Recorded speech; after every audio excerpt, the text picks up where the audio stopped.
अस्सलाम वालेकुम नाज़रीन, तेलंगाना एक्सप्रेस में आपका इस्तकबाल है। मैं हूं सानिया। न्यूज की शुरुआत करते हैं हेडलाइंस से। वक्फ तरमीमी कानून पर ऐलान करदा भारत बंद मौखिर, नए तारीखों का जल्द होगा ऐलान। All India Muslim personal law board की जानिब से बाकायदा बयान जारी। तेलंगाना में मुकामी बल्दी इदारों के इंतखाबात, वज़ीर आला रेवंत रेड्डी के साथ वज़रा का इजलास।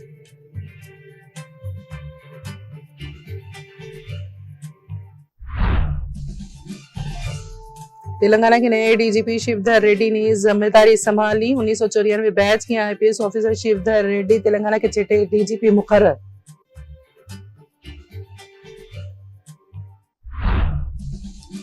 नौकरी मांगने वाले नहीं देने वाले बने, एप्रिल से मुतासिर नौजवानों की कंपनी तारक रामाराव ने किया दौरा। नौजवानों को मुकम्मल ताउन का दिलाया यकीन, कंपनी की आइंदा कामयाबी के लिए नेक ख्वाहिशात का किया इजहार। बीआरएस की 10 साल दौरे हुकूमत में किसानों की खुदकुशी की शरह 95.84% हुई कम। तेलंगाना के साबिक वज़ीर व बीआरएस के रुकन असेंबली हरीश राव का बयान।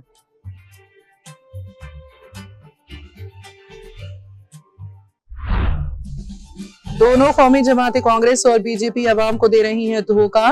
बीसीज के साथ नाइंसाफी को हरगिज नहीं किया जाएगा बर्दाश्त। आइंदा साल 1 लाख खवातीन के साथ बड़े पैमाने पर बदकमा मुनक़्क़द करने का ऐलान। कविता की प्रेस कॉन्फ्रेंस। दशहरा के लिए जाने वाले अफराद से प्राइवेट ट्रैवल्स में ज़ायद किराए की वसूली, मुसाफिरों की जेबों पर भारी बोझ आयद।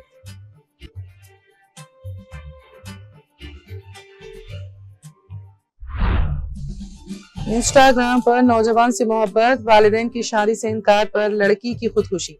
आंध्र प्रदेश के चित्तौड़ जिले में पेश आया वाकया।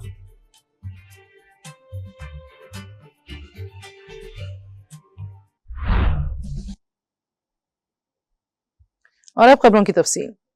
इतलात के मुताबिक मुल्क की बाज़ रियासतों में इन्हीं तारीखों में बिरादरान वतन के मजहबी त्योहार मुनक़्क़द हो रहे हैं। इसलिए all India Muslim personal law board की सदर हज़रत मौलाना खालिद सैफुल्लाह रहमानी की ज़ेर सदारत अहदेदारान बोर्ड की एक हंगामी मीटिंग मुनक़्क़द हुई, जिसमें पूरी सूरत हाल का जायजा लेने के बाद फैसला किया गया कि 3 अक्टूबर को होने वाले भारत बंद के प्रोग्राम को सर्द मौखिर कर दिया जाए। लिहाजा 3 अक्टूबर के भारत बंद के प्रोग्राम को मौखिर किया जाता है।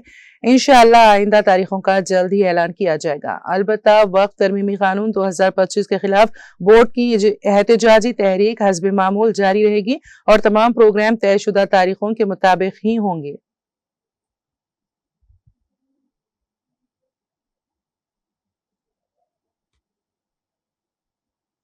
तेलंगाना में मुकामी बल्दी इदारों के इंतखाबात और जुबली हिल्स असेंबली हल्के के ज़िमनी इंतखाब में कामयाबी के लिए रियासत की बरसर इख्तिदार कांग्रेस पार्टी भरपूर तैयारी कर रही है। पार्टी ने इन दोनों इंतखाबात में उम्मीदवारों की फहरिस्त तैयार करने पर तवज्जो मरकूज की है। इस सिलसिले में बुध की सुबह वज़ीर आला रेवंत रेड्डी की सदारत में तेलंगाना पीसीसी सरबराह महेश कुमार गौड़ और पूनम प्रभाकर समेत दीगर आला हुकाम के साथ इजलास हुआ, जिसमें मुकामी बल्दी इदारों के इंतखाबात, जुबली हिल्स ज़िमनी इंतखाब, बीसी रिजर्वेशन से मुतालिक अदालती केस और दीगर अहम उमूर पर तबादला ख्याल किया गया। इजलास में वजीर और डीसीसी चेयरमैनों की हिदायत दी गई है कि जिला परिषद के उम्मीदवारों की फहरिस्त 5 अक्टूबर तक पीसीसी को भेजी जाए। इजलास में बीसी रिजर्वेशन से मुतालिक हाईकोर्ट के केस और मौजूदा सूरत हाल के मुताबिक इख्तियार की जाने वाली हिकमत अमली पर वजीर आला ने रहनुमाई की।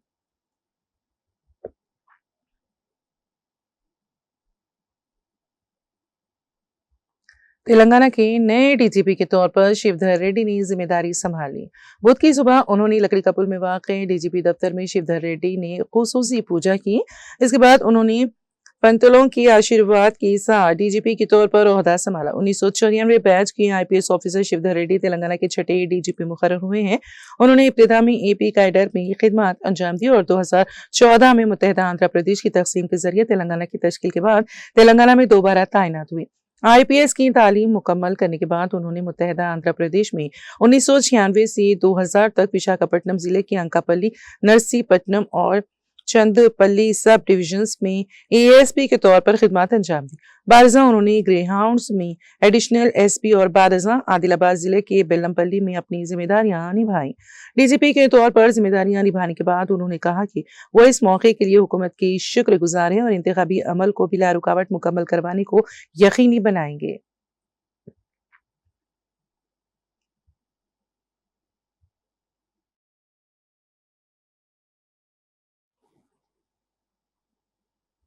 तेलंगाना के नए डीजीपी शिवधर रेड्डी ने कहा है कि रियासत में महकमा पुलिस में खाली मुलाजिमतों को जल्द अज जल्द पूर्ण करने के लिए वो हुकूमत से दरख्वास्त करेंगे। उन्होंने लकड़ी का पुल में डीजीपी दफ्तर में जिम्मेदारी संभालने के बाद मीडिया से बात करते हुए कहा कि रियासत में मुकामी बल्दी इदारों के इंतखाबात को मौसर तरीके से मुनक्कद करने के लिए तमाम इंतजाम किए जा रहे हैं और हमारे पास मजबूत टीम मौजूद है। हम फील्ड लेवल पर टेक्नोलॉजी का इस्तेमाल करेंगे। हाल ही में नक्सल रहनुमा ने एक मकतूब लिखकर लड़ाई का रास्ता तर्क करने की तैयारी जाहिर की है। हम चाहते हैं कि वो असल धारे में शामिल हो। उन्होंने कहा कि माओनवाजों के नजरियात अमली तौर पर नाकाम हो चुके हैं और जिन्होंने रास्ता छोड़ दिया है उनके लिए हर मुमकिन माविनत फराहम की जाएगी। रियासत में पुलिस स्टेशनों की तादाद में इजाफे के साथ साथ पुलिस में महारतें बढ़ाने के इकदाम किए जाएंगे।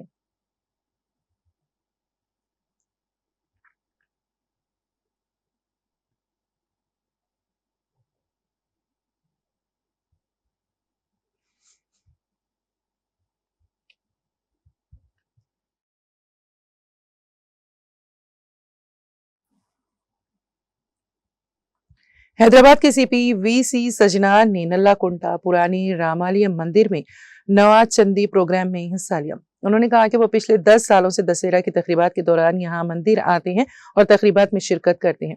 उन्होंने कहा कि वो देवी से ख्वाहिश करते हैं कि वो इस बात को यकीनी बनाए कि रियासत खुशहाल रहे और रियासत की आवाम को किसी किस्म की मुश्किलात का सामना ना करना पड़े।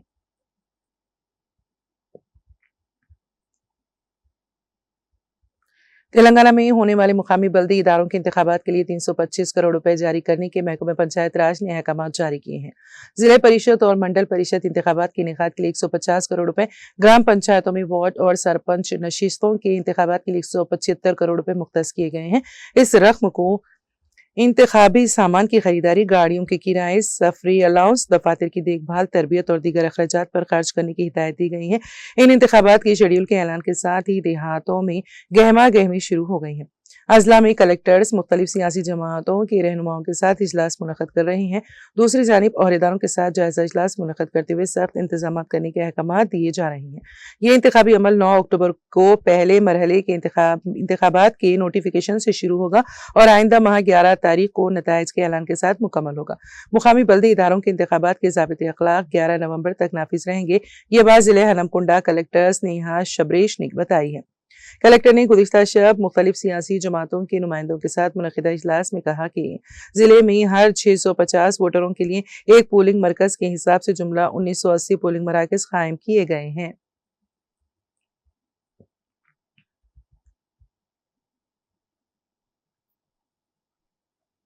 बीआरएस के कारगुजार सदर केटी रामाराव ने बुध के रोज हैदराबाद के बुराबंडा के नौजवानों की कायम करदा water proofing solution company doctor guard के दफ्तर का दौरा किया। ये नौजवान उनकी इस अपील से मुतासिर हुए थे कि नौकरी मांगने वाले ना बने बल्कि नौकरी देने वाले बने। इन तमाम नौजवान कारोबारी अफराद की उम्र 24 साल से कम है। उन्होंने बताया है कि उनकी कंपनी ने अब तक 30 अफराद को रोजगार फराहम किया है और आइंदा साल इस तादाद को 1000 से ज्यादा तक बढ़ाने का हदफ रखा है। उनकी कोशिशों से मुतासिर होकर केटीआर ने पार्टी हेडक्वार्टर्स गांधी भवन में वाटर प्रूफिंग का काम उन्हें सौंप कर पहला सारिफ बनने का एजाज दिया। नौजवानों को मुबारकबाद देते हुए केटीआर ने कहा कि उनकी दियानतदारी और अज़्म बहुत से दीगर अफराद के लिए तहरीक का सबब बनेगी। उन्होंने नौजवानों को मुकम्मल ताउन का यकीन दिलाया और कंपनी की आइंदा कामयाबी के लिए नेक ख्वाहिशात का इजहार किया।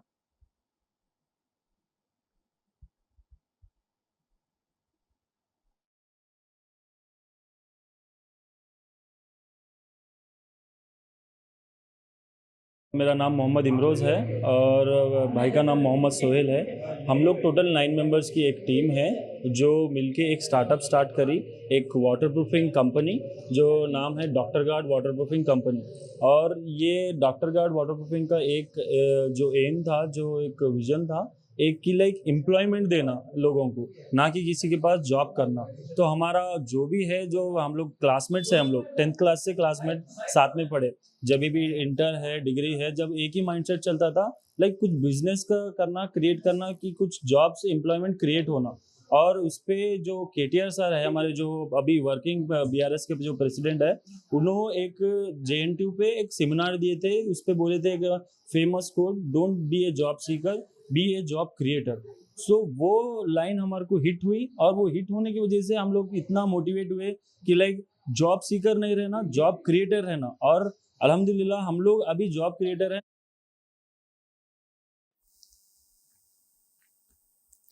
सदर तेलंगाना जागृति व साबिक रुकन पार्लियामेंट निजामाबाद कलवा कुंटला कविता ने प्रेस कॉन्फ्रेंस से खिताब करते हुए कहा कि तेलंगाना अवाम ने उन्हें चिंता मड़क्का से लंदन तक भरपूर मोहब्बत और इज्जत बख्शी है। उन्होंने वाजे किया कि आज रियासत में एक ऐसी हुकूमत चल रही है जिसमें तेलंगाना की सच्ची पहचान और सकाफत का कोई असर नजर नहीं आता। कविता ने कहा कि गुज़िश्ता हुकूमत ने तेलंगाना तल्ली मुजस्समे के लिए गजेट जारी नहीं किया था, लेकिन अब मौजूदा हुकूमत ने मुजस्समे को बदल कर गजेट जारी किया है। वज़ीर आला रेवंत रेड्डी कभी भी जय तेलंगाना नहीं कहा। इसके बावजूद उनका बदकमा त्योहार में शिरकत करना अजीब महसूस हुआ।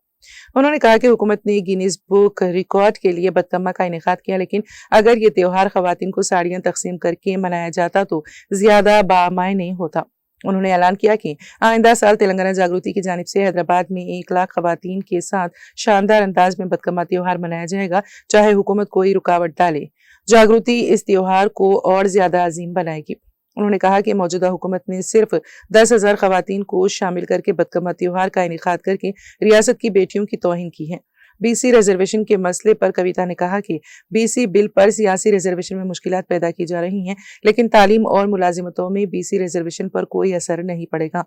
उन्होंने कहा कि बीसी को 42% रिजर्वेशन दिए गए, मगर वज़ीर आला के करीबी अफराद ने ही अदालतों में मुकदमे दायर किए। बीजेपी को बीसी रिजर्वेशन को कानूनी जवाब फराहम करना चाहिए, लेकिन इलेक्शन के वक्त वो अदालत में उसको मनसूख करने की बात करते हैं। उन्होंने सवाल किया कि बीजेपी लीडर इटेला राजेंद्र किस हैसियत से कहते हैं कि वो इलेक्शन में मुकाबला ना करें। क्या बीजेपी खुद अदालत है? कविता ने कहा कि इटेला राजेंद्र जदोजहदकार और रुकने पार्लियामान है, उनके ऐसे बयानात गैर मुनासिब हैं। वो या तो वजाहत करें कि उनकी बात जाती राय है या बीजेपी का सरकारी मौक़िफ़। अदालतों के जुमले राजेंद्र कैसे दोहरा सकते हैं? उन्होंने कहा कि गवर्नर के पास ज़ेरे इल्तिवा ऑर्डिनेंस पर बीजेपी को बात करनी चाहिए। वज़ीर आज़म मोदी के पास जाकर बीसी रिजर्वेशन के लिए मंजूरी हासिल करनी चाहिए। कई तांडों और पंचायतों में एससी मौजूद नहीं, लेकिन वहां एससी को रिजर्वेशन दिया गया है।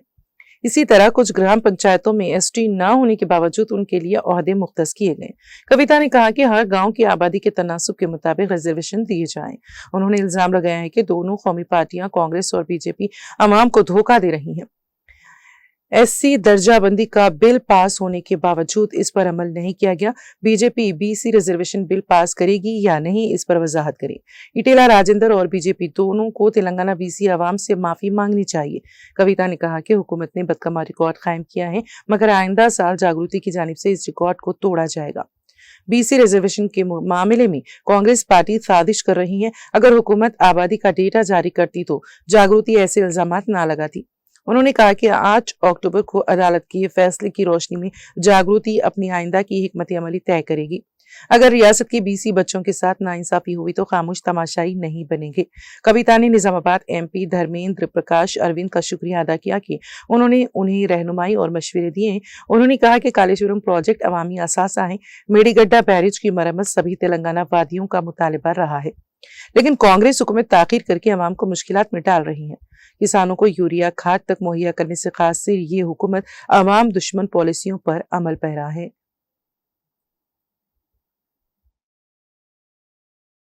में जीवो आया है और नोटिफिकेशन आया है, इसके ऊपर बहुत ही ज़्यादा चर्चा चल रही है। कांग्रेस पार्टी बहुत इनसिंसियर है और ये कह रहे हैं कि जो ओबीसी रिजर्वेशन है वो लागू करेंगे, लेकिन कांग्रेस पार्टी के ही चंद लोग अदालत में गए हैं ये नोटिफिकेशन कैंसिल करने के लिए, ये गवर्नमेंट ऑर्डर को कैंसिल करने के लिए। और इसके साथ साथ भारतीय जनता पार्टी के इम्पॉर्टेंट नेता है इटेला राजेंद्र साहब, उन्होंने कल बयान दिया है कि अगर ओबीसी लड़के ओबीसी बच्चे अगर वो इलेक्शन भी लड़ेंगे, पैसे भी खर्च करेंगे, तो हम कोर्ट में जाएंगे, अदालत में जाएंगे और इलेक्शन को कैंसिल करवाएंगे। तो ये जो दोनों नेशनल पार्टीज है, भारतीय जनता पार्टी एक तरफ, कांग्रेस पार्टी एक तरफ, ये बीसीओं के फ्यूचर के साथ जो खेल खेल रहे हैं, ये बिल्कुल ही एक्सेप्टेड नहीं है। इसके ऊपर तेलंगाना जागृति डेफिनेटली फाइट करेगी और हम यही डिमांड करते हैं दोनों नेशनल पार्टीज तेलंगाना के ओबीसी के फ्यूचर के बारे में।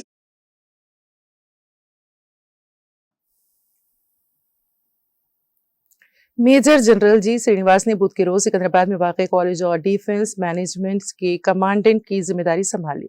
वो लेफ्टिनेंट जनरल हर्ष चेबर वीएसएम की जगह ये जिम्मेदारी संभाली है, जो डायरेक्टर जनरल इंफॉर्मेशन सिस्टम के ओहदे पर तरक्की पा गए हैं।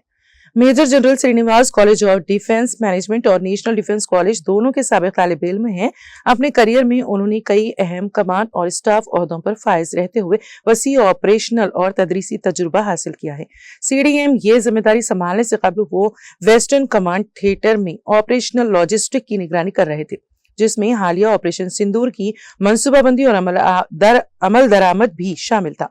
उनकी महारत में मुश्तरका ऑपरेशनल प्लानिंग, डिफेंस मैनेजमेंट और स्ट्रेटेजिक लीडरशिप शामिल है।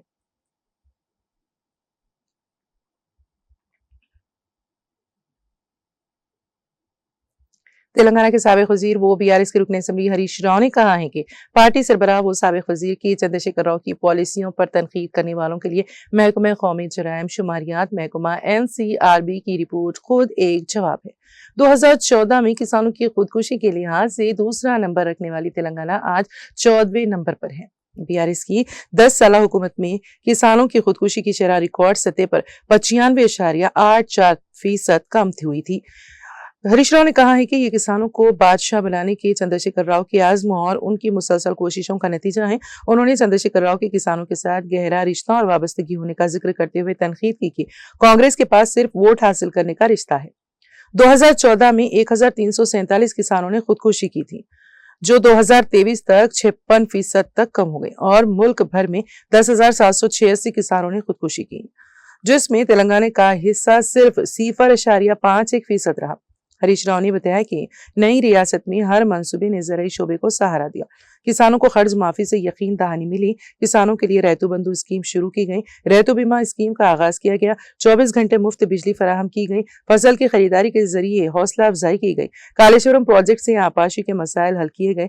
मिशन भगीरथा। उन्होंने कहा है कि मुत्तहदा AP रियासत में तेलंगाना को मुसलसल खुशगसाली, ज़राअत की तबाही, मजदूरों की मुश्किलात और खुदकुशी के मसाइल का सामना था, मगर चंद्रशेखर राव की क़यादत में तेलंगाना सरसब्ज, खुशहाल और फसलों से भरपूर रियासत बन गई।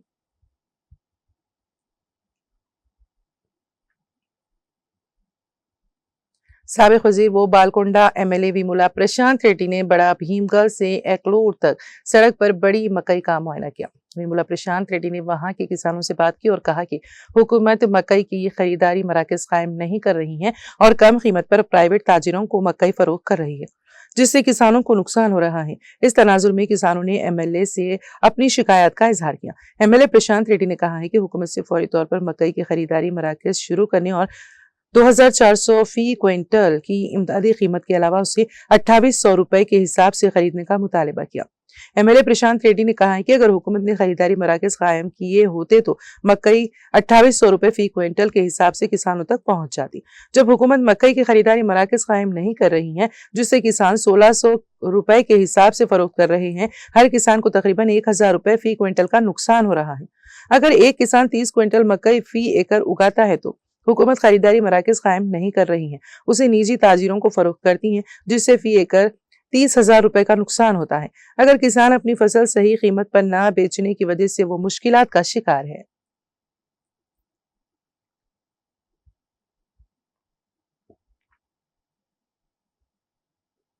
बालकोंडा MLA विमुला प्रशांत रेड्डी ने भीमगल मंडल गांव में BRS पार्टी दफ्तर का इफ्तिताह किया। गांव की सतह पर पार्टी के दफातर आमतौर पर असेंबली इंतखाबात के दौरान खोले जाते हैं, लेकिन पार्टी दफ्तर उस वक्त खोला गया जब इंतखाबात में अभी 3 साल बाकी है।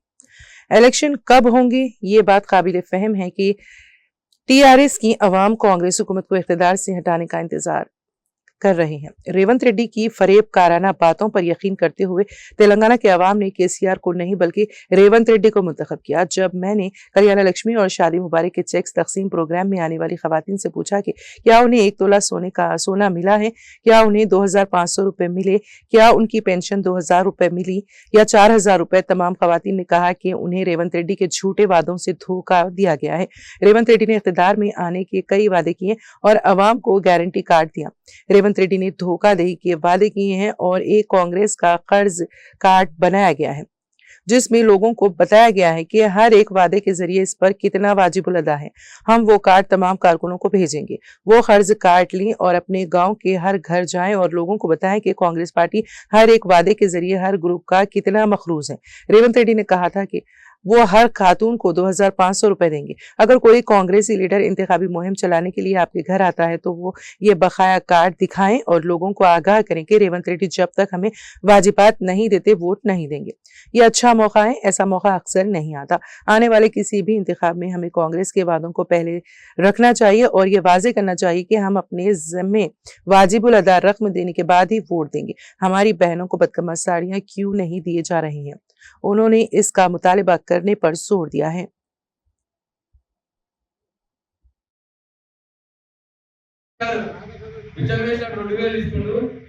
ఇగో కాంగ్రెస్ పార్టీ వస్తే 100 రోజుల లోపల 4000 పెన్షన్ చేస్తాను. ఇప్పటికి 700 రోజులు అయింది. 4000 పెన్షన్ కాలే. మనం ఆ ముసలమ్మకి చెప్పాలి. ఇగో ఈ 4000 ఇచ్చుంటే ఇప్పటికి 22 నెలల్లో 2000 చొప్పున 44,000 రూపాయలు నీకు ఎక్కువ వస్తుంది. ఆయన 6 గ్యారెంటీలలో చెప్పింది. ఇవ్వగా నీకు ఇప్పుడు 44,000 రూపాయలు బాకీ ఉన్నాడు పెద్ద ఆయన అని చెప్పి అలా అర్థం చెప్పాలి. కేసీఆర్ అవకేస్తున్న తాతకు ఇస్తాడు.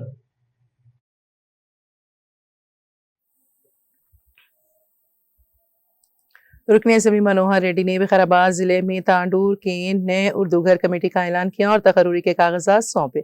कांग्रेस पार्टी के सीनियर कायदीन सैयद जलाल को उर्दू घर चेयरमैन मुकर्रर किया गया है, जबकि मोहम्मद फिरोज खान, समीउद्दीन, एमडी फयाज और नवाज बेगम को एग्जीक्यूटिव मेंबर मुकर्रर किया गया है। और तकर्रुरी की कागजात एमएलए भवानी मनोहर रेड्डी ने पीर को हैदराबाद में उनकी रिहायशगाह पर सौंपे।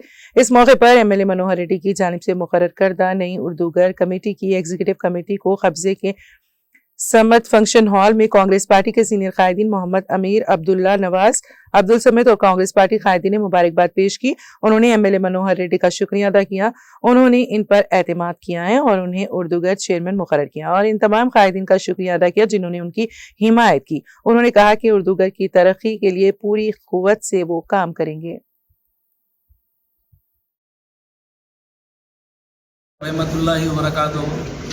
अल्लाह का शुक्रिया अदा करता हूँ कि मैं आज इस पोस्ट मेरे को आने की वजह से, और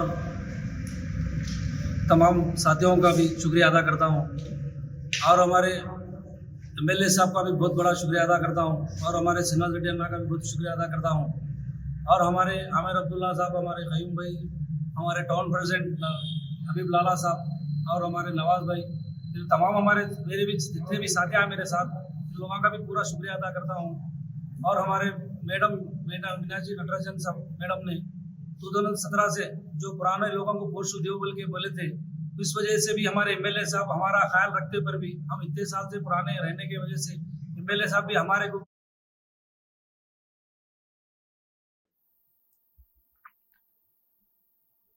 अपना warangal.com के ज़ेर एहतमाम मौरखा 30 सितंबर 2025 को बाद नमाज़ मगरिब हयात गेस्ट हाउस चारबौली वरंगल में डिप्टी कलेक्टर मंसूरियाल मोहम्मद विलायत अली और एमपीडीओ मोहम्मद रईसुल्लाह की ग्रुप 1 में शानदार कामयाबी के एजाज में एक पुरवकार तहनीती तकरीब व मुशायरे का इनेकाद अमल में आया। महफिल का बाकायदा आगाज हाफिज सैयद सादिक हुसैन के पुर असर तिलावत कलाम पाक से हुआ। इसके बाद मोहम्मद मुश्ताक ने दिलों को गरमा देने वाली हम्द और नात पेश की, जिस पर हाजिरीन महसूर हो गए। इस शानदार अदबी नशीस की सदारत Mohammed Abdul Jabbar, chairman Tawakkal welfare trust Warangal के फर्जंद Mohammed Mashooq civil engineer Constance builder ने की है और अपने मुख्तसर खिताब में नौजवानों की अमली और इल्मी जहद की हौसला अफजाई की है। जबकि मुशायरे की सदारत मारूफ माहिर तालीम doctor Bahadur Ali, retired principal Islamia degree college Warangal ने अंजाम दी, जिन्होंने उर्दू जबान व अदब और नई नस्ल के रुझानात पर रोशनी डाली। महफिल की निजामत के फराइज शायर मारूफ सहाफ़ी वहीद गुलशन, एडिटर उर्दू जबान ने खुश असलूबी से अंजाम देते हुए इज्तिमा को दिलचस्प अंदाज में आगे बढ़ाया। मेहमान खुसूसी की हैसियत से मोहम्मद ख्वाजा याकूब पाशा चिश्ती शरीक रहे और उन्होंने अपने मुबारक कलमात पेश करते हुए दोनों कामयाब ओहदेदारान को मुस्तकबिल की शानदार कामयाबियों के लिए दुआ दी। इस मौके पर डिप्टी कलेक्टर मोहम्मद विलायत अली ने जज्बाती खिताब किया और अपनी जिंदगी के नशीब व फराज तालीमी सफर और मेहनत व लगन की दास्तान को हाजिरीन मजलिस के साथ शेयर किया।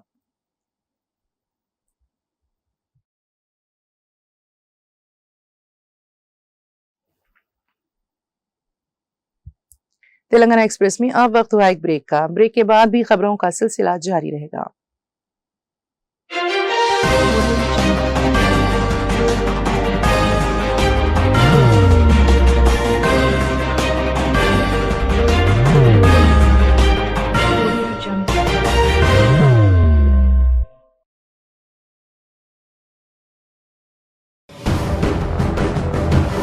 जिंदगी में कितना भी हो मुश्किलों का अंधेरा, रासिक स्टोन से चमकेगा किस्मत का सितारा। सीधे खानों से निकालकर तराशा गया और डॉक्टर रोशन और डॉक्टर MM रजा के ज्ञान से संवारा गया। इल्मी जवाहरात एक बेशकीमती इल्म है। ये जिंदगी के हर मोड़ पर हमें आगाही देता है। हमारी नाकामयाबी, कारोबार में परेशानी, शादीशुदा जिंदगी में तनाव, औलाद की परेशानी, प्यार के मसाइल, लव मैरिज, पैसों की तंगी, पढ़ाई में असफलता, सेहत में खराबी, क्या यही है जिंदगी? कैसे मिलेगी हमें इन सब से राहत? इन सब मुश्किलों से निजात पाने के लिए जेमोलॉजिस्ट डॉक्टर रोशन और डॉक्टर MM रजा से एक मुलाकात बदल सकती है जिंदगी और तकदीर दोनों। Bangalore, Hyderabad, Visakhapatnam, Vijayawada, Dubai, Delhi, Mumbai. One visit can change your life.